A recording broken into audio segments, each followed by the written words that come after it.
Assalamualaikum warahmatullahi wabarakatuh. Wassalatu wassalamu ala asrafil anbiya wal mursalin Sayyidina Muhammad wa ala alihi wasallam. Amma ba'd. Perkenalkan, nama saya Ramzi Farah Safwan. Saya mahasiswa aktif Universitas Islam Negeri Syarif Hidayatullah Jakarta, Fakultas Usuluddin, Prodi Ilmu Al-Quran dan Tafsir.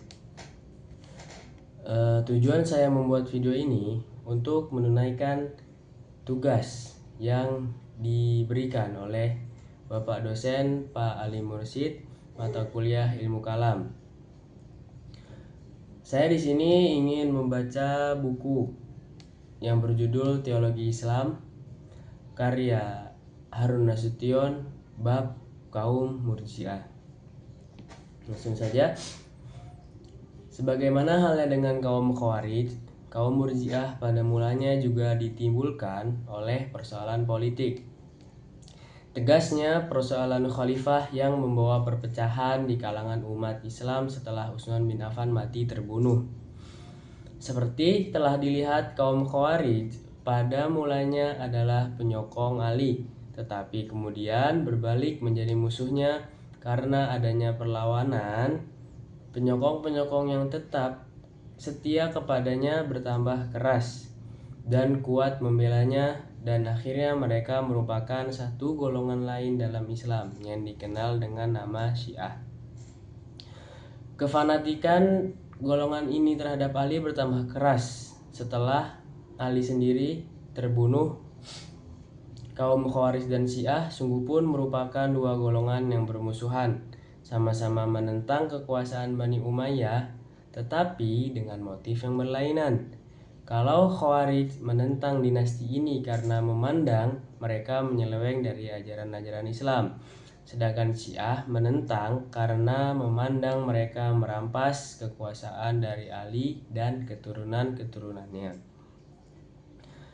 Dalam suasana pertentangan serupa inilah timbul suatu golongan baru yang ingin bersikap netral, tidak mau turut dalam praktek kafir mengkafirkan yang terjadi antara golongan yang bertentangan itu. Bagi mereka, sahabat-sahabat yang bertentangan itu merupakan orang-orang yang dapat dipercayai dan tidak keluar dari jalan yang benar. Oleh karena itu, mereka tidak mengeluarkan pendapat tentang siapa yang sebenarnya salah dan memandang lebih baik menunda atau arja'ah, menunda penyelesaian persoalan ini ke hari perhitungan di depan Tuhan. Dengan demikian, kaum Murji'ah pada mulanya merupakan golongan yang tidak mau turut campur dalam pertentangan-pertentangan yang terjadi ketika itu dan mengambil sikap menyerahkan penentuan hukum kafir atau tidak kafirnya orang-orang yang bertentangan itu kepada Tuhan.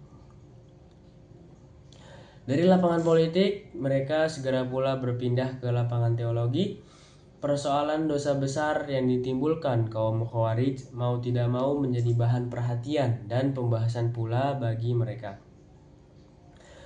Kalau kaum Khawarij menjatuhkan hukum kafir bagi orang yang berbuat dosa, sedangkan kaum Murji'ah menjatuhkan hukum mukmin bagi orang yang serupa itu.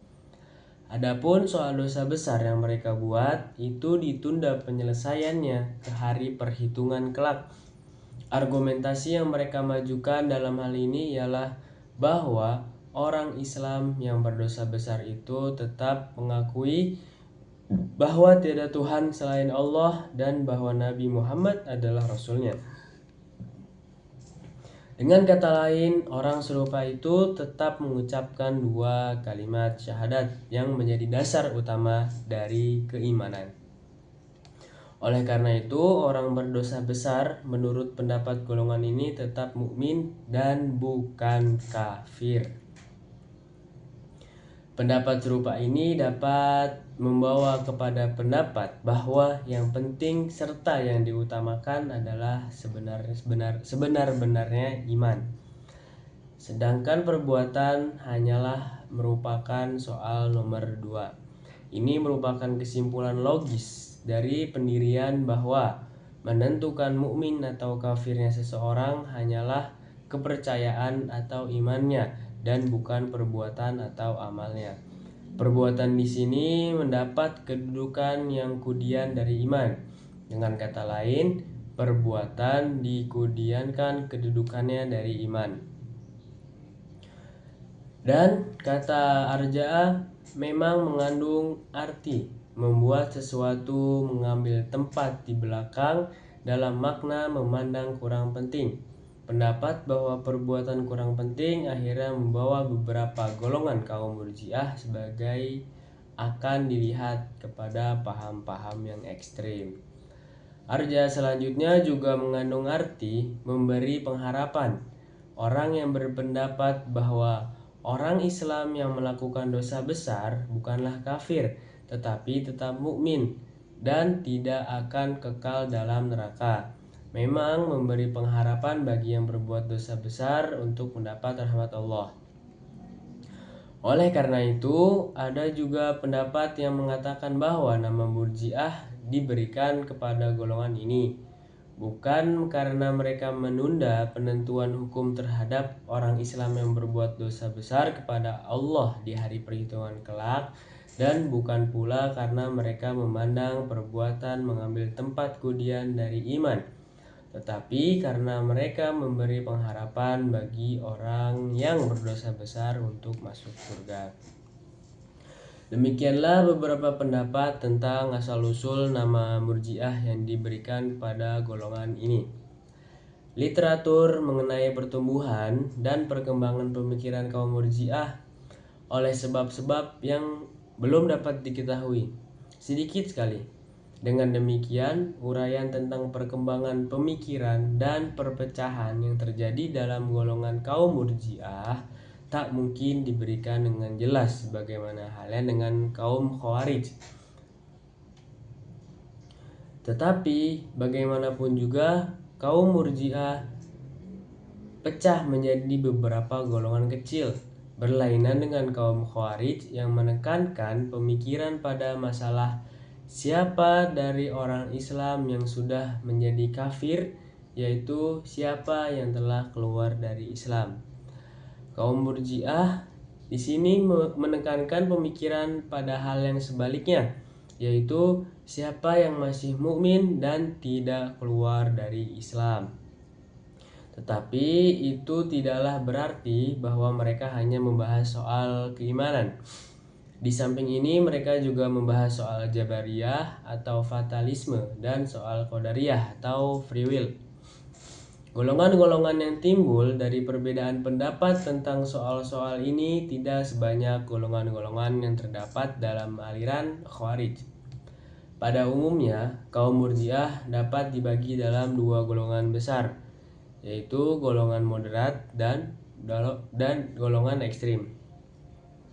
Golongan moderat berpendapat bahwa orang yang berdosa besar bukanlah kafir dan tidak kekal dalam neraka, tetapi akan dihukum dalam neraka sesuai dengan besarnya dosa yang dilakukannya. Dan ada kemungkinan bahwa Tuhan akan mengampuni dosanya dan oleh karena itu tidak akan masuk neraka sama sekali. Dalam golongan Murji'ah moderat ini termasuk Al-Hasan bin Muhammad bin Ali bin Abi Thalib, Abu Hanifah, Abu Yusuf, dan beberapa ahli hadis. Jadi bagi golongan ini, orang Islam yang berdosa besar masih tetap mukmin. Dalam hubungan ini, Abu Hanifah memberi definisi iman sebagai berikut. Iman adalah pengetahuan dan pengakuan tentang Tuhan, tentang Rasul-Rasulnya, dan tentang segala apa yang datang dari Tuhan dalam keseluruhan dan tidak dalam perincian. Iman tidak mempunyai sifat bertambah ataupun berkurang, dan tidak ada perbedaan antara manusia dalam hal iman. Definisi yang diberikan Abu Hanifah ini menggambarkan bahwa semua iman, atau dengan kata lain, iman semua orang Islam sama tidak ada perbedaan antara iman orang Islam yang berdosa besar dan iman orang Islam yang patuh menjalankan perintah-perintah Allah. Ini boleh pula membawa kepada kesimpulan bahwa Abu Hanifah juga berpendapat perbuatan kurang penting diperbandingkan dengan iman. Jalan pemikiran serupa ini mungkin sekali ada pada Abu Hanifah yang dikenal sebagai imam mazhab yang banyak berpegang pada logika.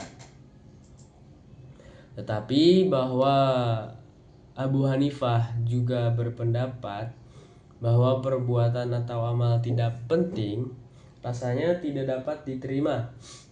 Sebagai seorang imam yang membentuk mazhab besar dalam Islam, Abu Hanifah tidak mungkin berpendapat bahwa perbuatan atau amal tidak penting bagi Islam. Seperti kata Al-Syahrastani, bagaimana mungkin seorang yang dididik beramal sampai besarnya dapat menganjurkan untuk meninggalkan amal. Bertitik tolak dari kesimpulan definisi Abu Hanifah tersebut yang tadi disebutkan di atas, yaitu bahwa perbuatan atau amal tidak penting, ada ulama-ulama yang menyetujui dimasukkan Abu Hanifah ke dalam golongan kaum Murji'ah. Untuk memasukkan Abu Hanifah dalam golongan Murji'ah ekstrim memang tidak mungkin. Tetapi untuk memasukkannya ke dalam golongan kaum Murji'ah yang moderat rasanya tidak ada salahnya. Sekali-kali tidak akan merugikan bagi Abu Hanifah, kata Ahmad Amin, kalau ia dimasukkan ke dalam golongan Murji'ah. Yang dimaksud oleh Ahmad Amin ialah Murji'ah moderat tadi, bukan Murji'ah yang ekstrim. Tetapi Abu Zahroh berpendapat karena tidak adanya kesatuan pendapat tentang siapa yang dimaksud sebenarnya dalam kaum Murji'ah, Murji'ah moderat atau Murji'ah ekstrim, sebaiknya Abu Hanifah dan imam-imam lainnya janganlah dimasukkan ke dalam golongan Murji'ah. Bagaimanapun juga Abu Hanifah berpendapat bahwa orang Islam yang berdosa besar bukanlah kafir, tetapi tetap mukmin. Kaum Murji'ah lah yang pertama sekali mengeluarkan pendapat yang sedemikian. Di antara golongan ekstrim yang dimaksud ialah golongan ekstrim dari kaum Murji'ah. Salah satunya ada Al-Jahmiyah, pengikut Jahm ibnu Safwan. Menurut golongan ini, orang Islam yang percaya pada Tuhan dan kemudian menyatakan kekufuran secara lisan tidaklah menjadi kafir, karena iman dan kafir tempatnya hanyalah di dalam hati, bukan dalam bagian lain dari tubuh manusia termasuk lisan. Bahkan orang demikian juga tidak menjadi kafir sungguh pun ia menyembah berhala, menjalankan ajaran-ajaran agama lain seperti agama Yahudi atau agama Kristen dengan menyembah salib, menyatakan percaya pada Trinity dan kemudian mati. Orang yang demikian ini bagi Allah tetap merupakan seorang mukmin yang sempurna imannya menurut golongan Murji'ah ekstrim Al-Jahmiyah. Bagi Al-Salihiyah, pengikut-pengikut Abu Al-Hasan Al-Salihi, iman adalah mengetahui Tuhan dan kafir adalah tidak tahu pada Tuhan. Dalam pengertian mereka, sembahyang tidaklah merupakan ibadah kepada Allah, karena yang disebut ibadah ialah iman kepadanya dalam arti mengetahui Tuhan. Dalam lebih lanjut lagi, Al-Baghdadi menerangkan bahwa dalam pendapat Al-Salihiyah, sembahyang, zakat, puasa, dan haji hanyalah gambaran kepatuhan dan tidak merupakan ibadah kepada Allah. Yang disebut ibadah hanyalah iman. Karena dalam pengertian kaum Murji'ah, yang disebut iman hanyalah mengetahui Allah. Golongan Al-Yunisiyah mengambil kesimpulan bahwa melakukan maksiat atau pekerjaan-pekerjaan jahat tidaklah merusak iman seseorang. Ada juga dari golongan Al-Ubaidiyah berpendapat demikian pula. Tegasnya, jika seseorang mati dalam iman, dosa-dosa dan perbuatan-perbuatan jahat yang dikerjakannya tidak akan merugikan bagi yang bersangkutan. Karena itu pula lah mereka Muqatil bin Sulaiman mengatakan bahwa perbuatan jahat banyak atau sedikit tidak merusak iman seseorang, dan sebaliknya pula perbuatan baik tidak akan mengubah kedudukan seorang musyrik atau politeis. Selanjutnya, menurut Al-Khosaniyah, jika seseorang mengatakan, "Saya tahu bahwa Tuhan melarang makan babi, tetapi saya tak tahu apakah babi yang diharamkan itu adalah kambing ini." Orang yang demikian tetap mukmin dan bukan kafir. Dan jika seseorang mengatakan, "Saya tahu Tuhan mewajibkan naik haji ke Ka'bah, tetapi saya tidak tahu apakah Ka'bah di India atau di tempat lain." Orang demikian juga tetap dibilang mukmin. Pendapat-pendapat ekstrim seperti diuraikan di atas timbul dari pengertian bahwa perbuatan atau amal tidaklah sepenting iman, yang kemudian meningkat pada pengertian bahwa hanya imanlah yang penting dan yang menentukan mukmin atau tidak mukminnya seseorang. Perbuatan-perbuatan tidak mempunyai pengaruh dalam hal ini. Iman letaknya dalam hati, dan apa yang ada di dalam hati seseorang tidak diketahui oleh manusia lain. Selanjutnya, perbuatan-perbuatan manusia tidak selamanya menggambarkan apa yang ada di dalam hatinya. Oleh karena itu, ucapan-ucapan dan perbuatan-perbuatan seseorang tidak mesti mengandung arti bahwa ia tidak mempunyai sebuah keimanan, mempunyai sebuah iman. Yang penting ialah iman yang di dalam hati. Dengan demikian, ucapan dan perbuatan tidak merusak iman seseorang.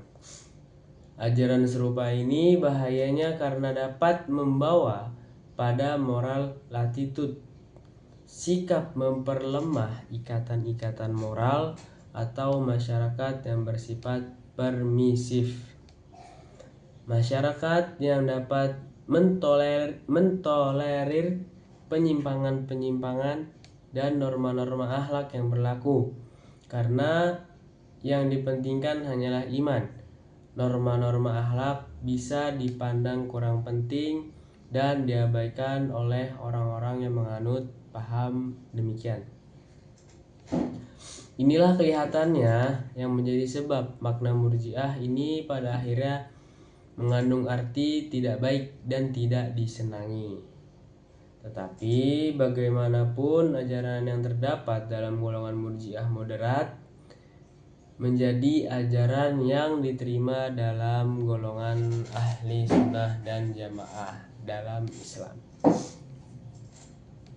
Menurut Al-Asy'ari, iman adalah pengakuan dalam hati. Iman menurut Al-Asy'ari sendiri ialah pengakuan dalam hati tentang keesaan Tuhan dan tentang kebenaran Rasul-Rasul, serta segala apa yang mereka bawa.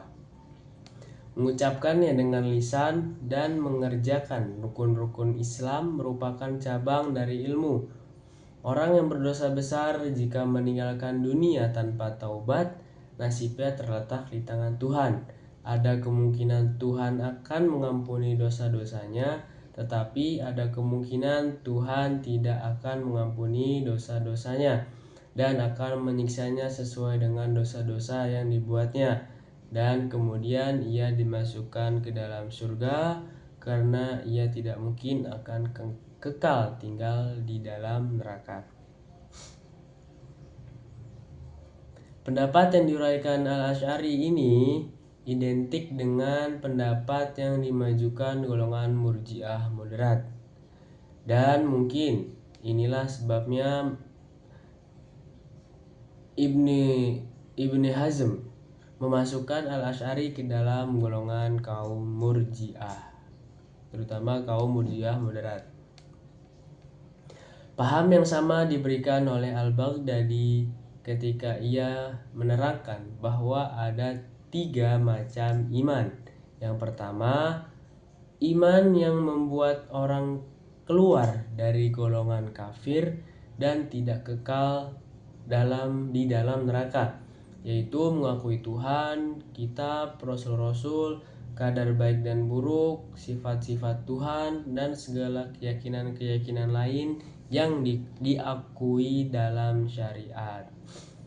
Yang kedua, iman yang mewajibkan adanya keadilan dan yang melenyapkan nama fanatik dari seseorang serta melepaskan dari neraka, yaitu mengerjakan segala yang wajib dan menjauhi segala dosa besar.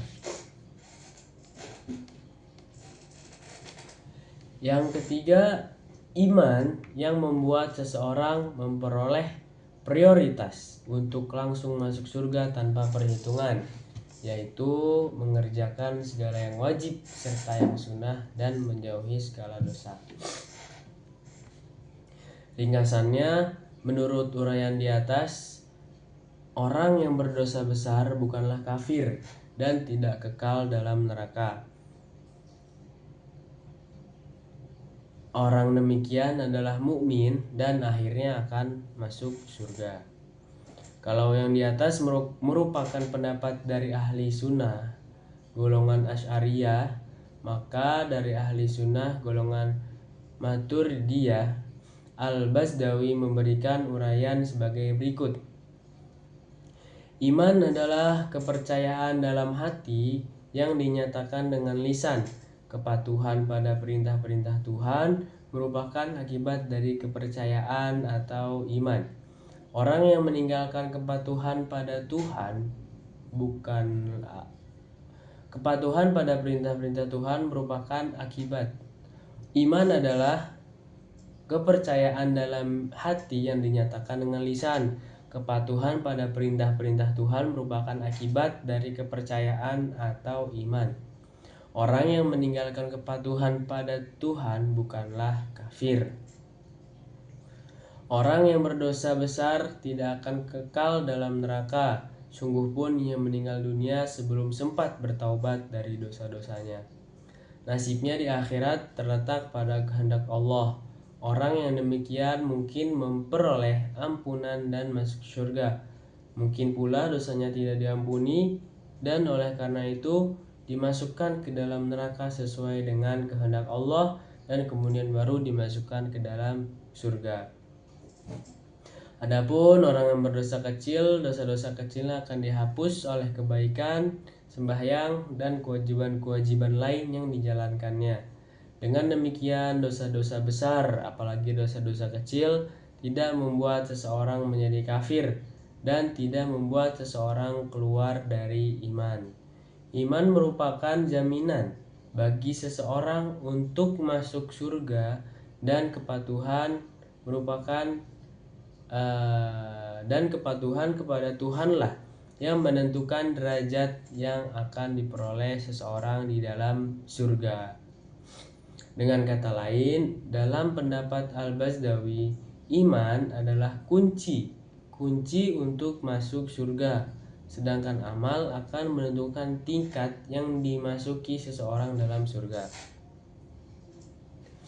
Kalau amal baiknya banyak, tingkatan yang akan diperolehnya tinggi. Tetapi jika amal baiknya sedikit, derajat yang akan diperolehnya juga akan rendah. Dengan demikian, pendapat-pendapat yang diterangkan oleh pemuka-pemuka ahli sunnah tersebut di atas pada dasarnya sama dengan pendapat-pendapat yang dikemukakan oleh kaum Murji'ah, terutama pendapat-pendapat yang dikemukakan oleh kaum Murji'ah moderat. Hal ini diakui oleh Al-Bazdawi ketika ia mengatakan kaum Murji'ah pada umumnya sependapat dengan ahli sunnah dan jamaah. Sebagai kesimpulan dapat dikemukakan bahwa golongan Murji'ah moderat sebagai golongan yang berdiri sendiri telah hilang dalam sejarah, dan ajaran-ajaran mereka mengenai iman, kafir, dan dosa besar masuk ke dalam aliran Ahlus Sunnah wal Jamaah. Adapun golongan Murji'ah ekstrim juga telah hilang sebagai aliran yang berdiri sendiri, tetapi dalam praktek masih terdapat sebagian umat Islam yang menjalankan ajaran-ajaran ekstrim itu, mungkin dengan tidak sadar bahwa mereka sebenarnya dalam hal ini mengikuti ajaran-ajaran golongan Murji'ah ekstrim. Jadi kesimpulan yang bisa diambil dari buku Teologi Islam bab Murji'ah ini, kaum Murji'ah adalah kelompok dalam sejarah Islam yang muncul setelah terjadinya perpecahan politik di masa sahabat. Nama Murji'ah berasal dari kata Arab arja'ah yang berarti menunda. Mereka disebut demikian karena menunda, menurut pandangan mereka itu menunda penilaian terhadap pelaku dosa besar dan menyerahkan urusannya kepada Allah, apakah dosanya akan diampuni atau akan disiksa oleh Allah. Menurut ajaran Murji'ah, iman cukup dengan keyakinan di dalam hati dan ucapan dengan lisan, sedangkan amal perbuatan tidak termasuk bagian dari iman. Karena itu mereka berpendapat bahwa seorang muslim yang berbuat dosa besar tetap dianggap mukmin selama masih memiliki iman di dalam hatinya. Paham ini muncul sebagai reaksi terhadap kelompok Khawarij yang mudah mengkafirkan orang yang berdosa besar. Namun para ulama Ahlus Sunnah menilai ajaran Murji'ah kurang tepat karena dapat membuat orang meremehkan amal dan dosa, meskipun niat awalnya untuk mencegah perpecahan dan menjaga persatuan umat. Kaum Murji'ah juga menolak mengkafirkan pelaku dosa besar dan menyerahkan sepenuhnya penilaian akhir kepada Allah. Jadi mereka tidak membuat hukuman, tidak menghakimi orang-orang terutama yang berbuat dosa besar. Mereka menyerahkan sepenuhnya penilaian akhir kepada Allah di hari pembalasan nanti. Mereka menekankan rahmat dan ampunan Allah lebih daripada ancamannya, sehingga ajaran mereka cenderung memberikan sebuah harapan dan ketenangan bagi umat di tengah konflik perpecahan. Namun, akibat terlalu menekankan aspek rahmat ini, pemikiran Murji'ah sering dikritik karena dapat melemahkan semangat beramal dan menjadikan orang kurang berhati-hati terhadap dosa. Mungkin sekian dari saya menjelaskan membaca buku Teologi Islam bab Murji'ah karya Harun Nasution. Kurang lebihnya mohon maaf. Saya Ramzi Farah Safwan pamit undur diri dari video ini. Wassalamualaikum warahmatullahi wabarakatuh.